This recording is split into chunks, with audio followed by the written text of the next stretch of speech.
ゆっくりレ夢ムです。ゆっくりマリサだぜ。さーて、今回も興味深い生物の情報をお届けするぜ。今日の題材はこちらね。であったら最後、危険すぎる毒蛇トップ10。毒蛇来ちゃったか。絶対いつか来ると思ったのよね。毒だのなんだのって、あんた、好きそうだもんね。そうか、いつか来ると信じてくれていたとはな。そんなに期待してくれていたとは思わなかったぜ。この顔で期待していたとでも？レ夢ムも待ち望んでいたように、毒蛇は魅力に溢れている。そんな魅力的な毒蛇の中でも、どれだけ危険なのかという点でランキングを作ってみたぜ。今回は毒性の強さ、つまり致死量を見比べるつもりだ。正確には LD50 という数値を使うぜ。致死量で見る危険さか。確かにそれならわかりやすいわね。でも、LD50 だっけ？聞いたことない単語だけど、それが致死量なの？ LD50 とは、毒性試験で実験動物の 50% が死亡する薬物の量を言うぜ。50% 致死量、半数致死量とも呼ばれているな。実験で 50% が、つまり、100匹に試して、50匹が死んだところまで与えていた毒の量を LD50 と定めるってことかしら。そういうことだぜ。大体の毒物に関しては、この LD50 という数値を使って、どれくらいの毒性の強さがあるのかを表しているぜ。ただ、注意すべきこともある。LD50 は実験の環境や実験対象の状態、実験対象の大きさなどの条件の違いなどで、かなり実験結果が変わるんだ。なので、今回はいくつかの資料を参考に、トップ10を定義して紹介しようと思うぜ。要するに参考値でしかないってことね。それでもトップ10なわけだし、いずれにせよヤバい毒蛇揃いになるでしょうよ。では、早速始めていくぜ。まずはこちらだ。第10位はこの子、コースタルタイパンだ。LD50 は 0.106mg/kg となっているぜ。コースタルタイパン。見た目は普通の蛇って感じね。この子はオーストラリア東部やニューギニア島に生息している蛇で、毒蛇としてはオーストラリア最大の大きさに成長する蛇として有名だぜ。全長 1.5 から 2.0 メートルまで成長し、なんと 3.3 メートルに達する個体もいたというぜ。3.3 メートル。長すぎでしょ。この写真を見るにそんな大きさにはならなそうだけど、この見た目で 3.3 メートルってことはかなり細長い感じになりそうね。さて、肝心のコースタルタイパンの毒についてだが、LD50 が 0.106mg/kg なのよね。ただ、この数値を見ただけだとどれくらい強いのか、正直わからないんだけど。ああ、そうだったな。じゃあ、比較対象として、マムシと比べてどれくらいなのかも付け加えようか。マムシって日本にいるあのマムシよね？そのマムシだな。大体日本では毎年3000人くらいがマムシに噛まれる被害を受けているんだが、そのうち、平均10人ほどが毒で命を落としているぜ。ちなみに、日本で毒蛇に噛まれて亡くなるのは、そのほとんどがマムシによるものだ。それくらいマムシは身近にいるし、毒性が強いということなのね。そのマムシの毒の LD50 は 16mg/kg だ。マムシの毒の LD50 が 16mg/kg で、コースタルタイパンの毒の LD50 は 0.106mg/kg。ざっと、計算して、150倍の強さってこと？ああ、そういうことになるぜ。コースタルタイパンの毒は非常に強い神経毒であり、頭痛やめまい、吐き気、失神、痙攣、内出血などをもたらすぜ。重症化した場合、早ければ30分以内に死亡するが、後傷による死亡時間の平均は 2.5 時間だ。また1回の交渉によって注ぎ込まれる毒の量が、致死量を大きく超えるため、未治療の場合は致死率 100% だぜ。毒の強さだけじゃなくて、一噛みの毒量が致死量を超えるとか、恐ろしすぎでしょ。これで第10位とか、第1位はどうなっちゃうのよ。では、次に行くぜ。第9位はこの子、アマガサヘビだ。LD50 は 0.09mg/kg となっているぜ。しましま。白黒の縞模様が美しいだろう？この子は中国南部や台湾などに主に生息しているぜ。湿った場所に住んでいて、体長1から 1.5 メートルほどになる。サイズとしては比較的普通のヘビなんだぜ。サイズはそうだとしても、毒がやばいんでしょ？ああ、アマガサヘビの毒の LD50 は 0.09mg/kg。これはマムシの毒の約178倍の強さを誇るぜ。178倍。この子の毒は神経毒で、獲物の体を麻痺させて息の根を止めるぜ。未治療の場合は、致死率は25から 100% とかなり高いようだ。アマガサヘビ内にもいくつか種類がいるから大きく開きがあるが、毒性の強い種であれば致死率は 100% に近づくぜ。サイズは並程度なこともあり、1匹で取れる毒の量は 18.4mg とこれも並程度。ネズミであれば1万匹、人であれば3から4人は殺せる量と換算できるぜ。なるほど、毒の強さではアマガサヘビの方が上だけど、さっきのコースタルタイパンとは毒の量が違うから、致死率とかそこら辺が違うのね。ちなみに、アマガサヘビには逸話があってだな。逸話？ベトナム戦争時代は、噛まれたら歩いて2歩で死ぬという迷信があったんだ。その迷信から2ステップスネークという異名が与えられて、地元民からは恐れられていたというぜ。2ステップスネーク、ゴッパ。では、次に行くぜ。第8位はこの子、ツノウミヘビだ。LD50 は 0.079mg/kg となっているぜ。なんか、ちょっと特殊な顔つきね。いや、目力やばくない？そうか？ひえ。どう見ても目力やばいじゃないの。この瞳がチャーミングなヘビはツノウミヘビ、その名の通り頭に角を持つウミヘビの仲間だ。この子は熱帯の太平洋海域、オーストラリア北部及び東部の沿岸地域の近くにも生息しており、体長1メートルほどに成長すると言われているぜ。見れば見るほど特殊な顔つきね。ツノウミヘビの毒は非常に強力で、LD50 は 0.079mg/kg。マムシの約200倍の強さだ。噛まれた場合は処置が遅れれば命を落とすと言われていて、海水浴やダイビングなどで接触して噛まれることもあるから、注意が必要だぜ。注意って、マムシの200倍の毒でしょ？注意どころの話じゃないと思うんだけど。そんなことはない。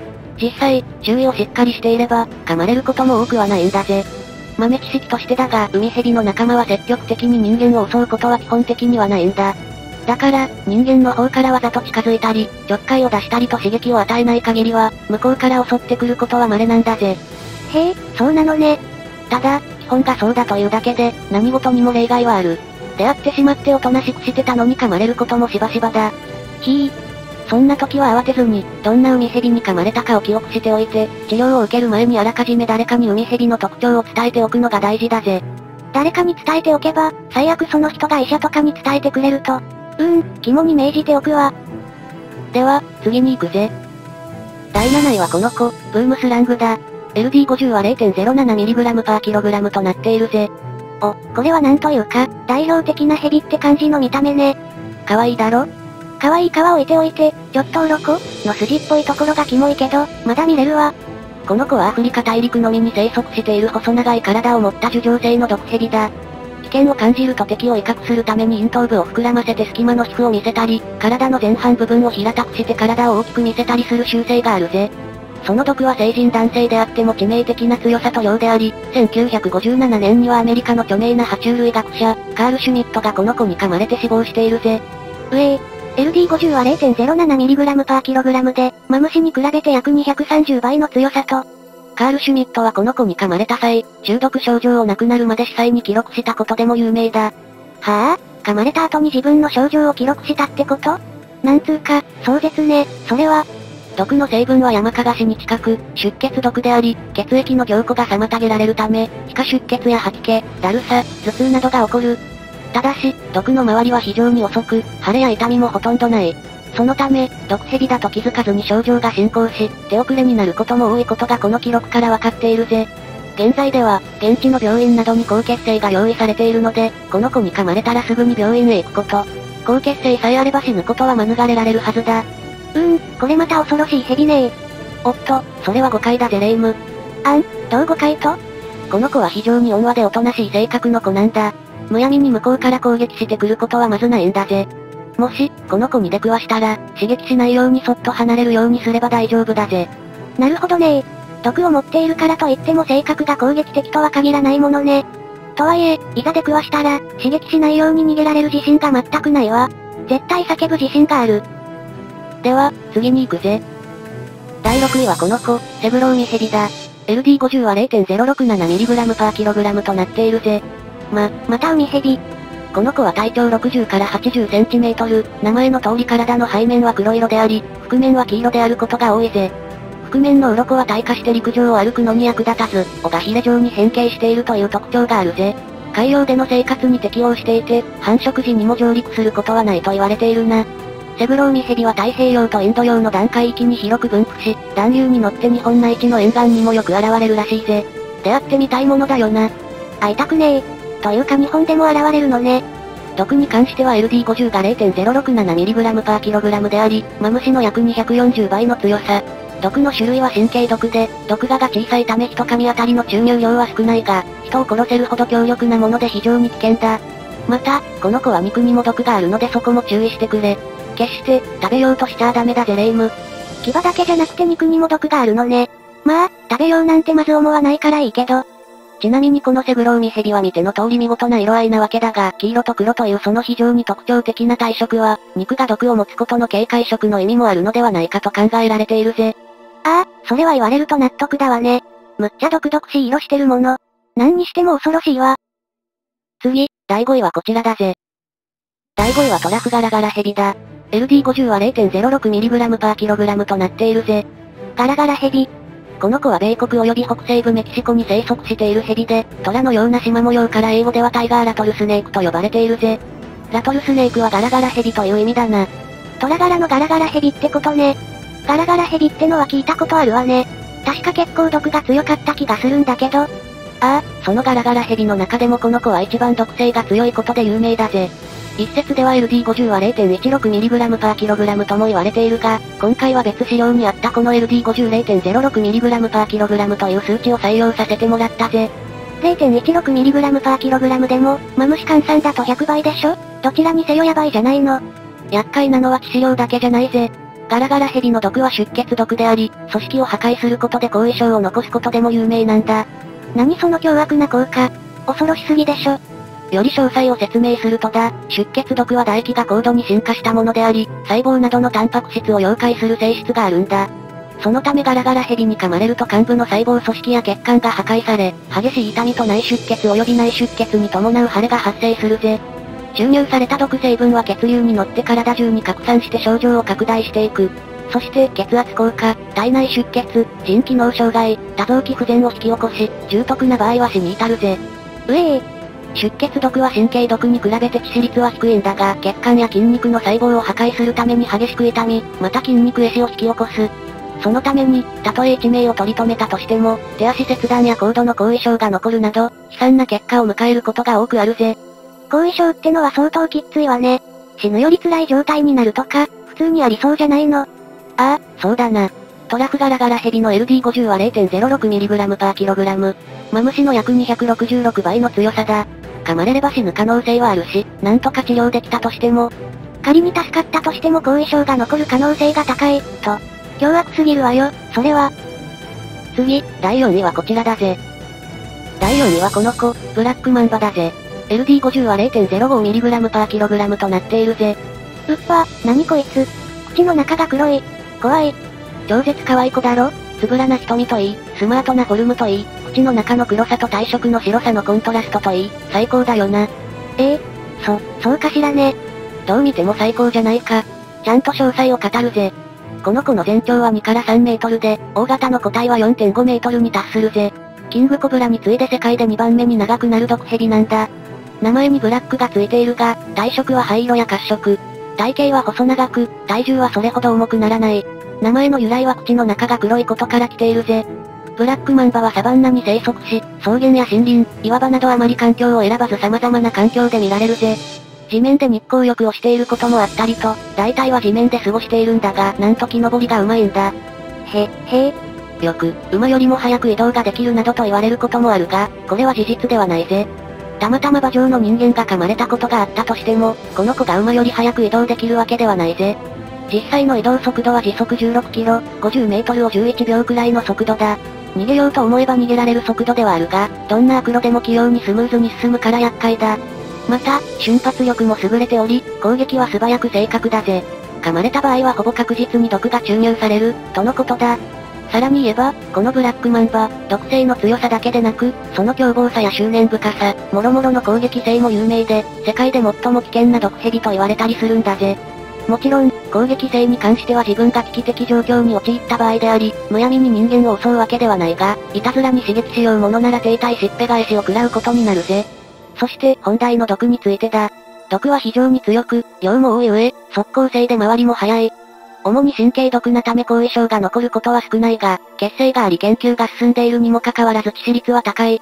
毒が体内に入ると45分以内に症状が現れ、血清治療が施されなければ、7から15時間以内に死亡する。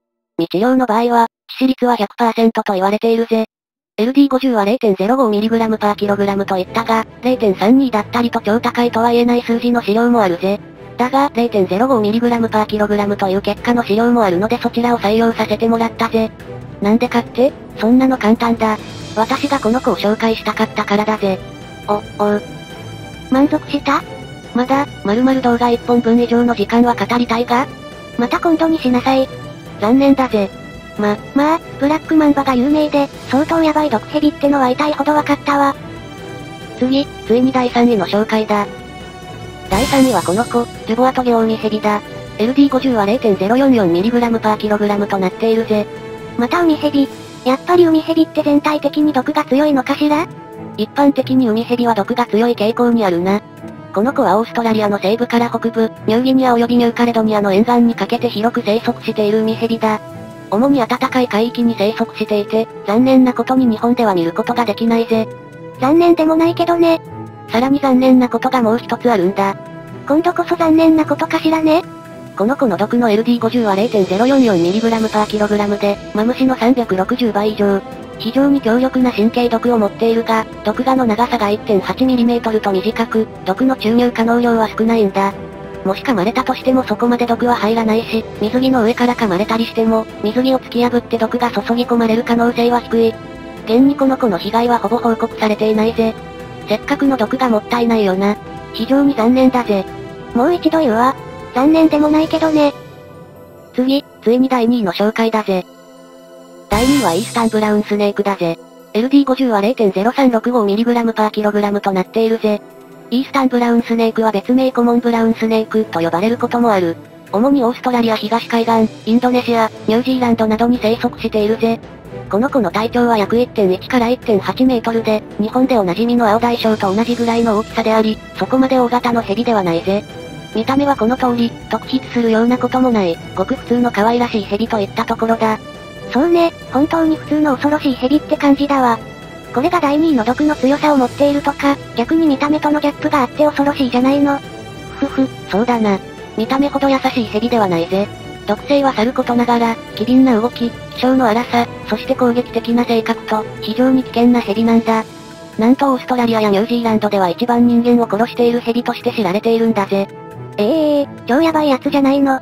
LD50 は 0.0365mg/kg で、マムシの約440倍の強さ。その毒は神経毒であり、下痢やめまい、痙攣、腎臓障害、身体の麻痺を起こし、心不全などで死をもたらす。イースタンブラウンスネークの毒は一噛みで、20人分の命を奪えるほどの毒性の強さ、毒の量だと言われていて、噛まれたら、助かることは非常に難しいようだぜ。一噛みで20人殺せる毒。どんだけ強力なのよ。オーストラリアに行ったら怖くて歩けなくなりそうだわ。特にこの子の獲物であるネズミが生息しやすい田舎町では気をつける必要があるぜ。そういった田舎町ではこの子がたびたび発見されているという話だからな。そういった町には近寄らないようにしたいところね。では、次が最後、第1位の紹介だぜ。第1位はこの子、内陸タイパンだぜ。LD50 はなんと 0.01mg/kg となっているんだ。LD50 が 0.01mg/kgって、マムシの1600倍の強さ？跳ね上がったわね。この子は世界で最も強力な毒を持つヘビとして有名なんだ。全長は 1.8 から 2.5 メートルで、最大4メートルほどにもなるぜ。オーストラリアの森林、農耕地に生息し、小型の哺乳類を食べて生活しているようだ。動作は機敏であり、非常に素早く、かなりの命中精度で獲物に噛みついて、一度の攻撃で毒牙を何度も打ち込み、毒をたっぷり注入するという。何その恐ろしさ。最強すぎでしょ。噛まれた場合、未治療なら30から45分で死亡する恐れがあるぜ。後傷による症状として、最初に患部の激痛から始まり、頭痛やめまい、吐き気、腹痛、下痢、失神、痙攣などが引き起こされる。そして内臓の損傷や呼吸困難などで死に至る。LD50 は驚異の 0.01mg/kg。